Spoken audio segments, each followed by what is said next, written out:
everyone, how are you? Do you remember احنا خدنا مع بعض قبل كده the sounds of letter A and when we don't pronounce letter B. امتى احنا مش بنقرا letter B when it's followed by M like bomb, come. احنا النهارده هناخد مع بعض the sounds of letter C. The sounds of letter C هي ليها a lot of sounds بس احنا النهارده هناخد just two sounds, okay?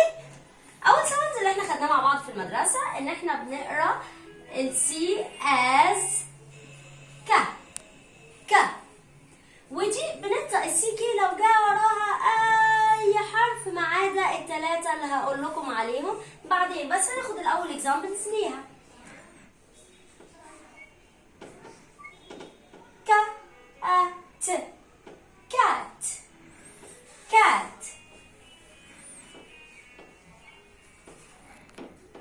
coat coat،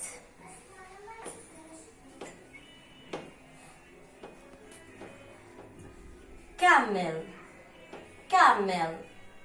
اوكي طيب احنا عندنا ساوند تاني للسي ان احنا بنقراه اس ساوند، يعني بنقراه when it followed. يعني ايه followed؟ يعني بيجي وراها e or I or Y. When C followed by E or I or Y, we pronounce it as S.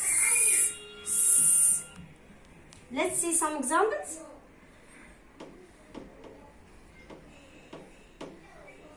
الكلمة دي فيها two C's. أهي أهي. الأولانية followed by I, so we are going to pronounce it as S. الثانية followed by L, so we are going to pronounce it as K.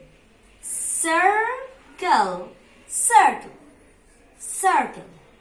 Okay, another example.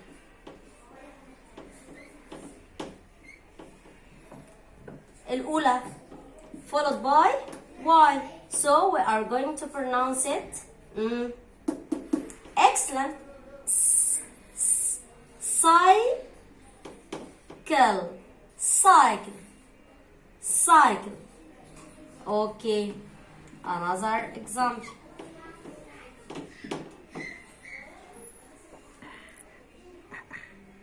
It's followed by I, so we are going to pronounce it as S, so city, city. Okay, يبقى we have for now two sounds for letter S. الأولاني اللي هو ك ك، دي لما بيجي وراها أي حرف except E I Y. أي حرف بيجي ورا ال C بنقراها ك like cat, coat, camel. ال C ليها another sound اللي هو S sound، ودي في 3 conditions بس. E لما يجي وراها E or I or Y. Circle, cycle, city. Okay, thank you for watching. Bye bye.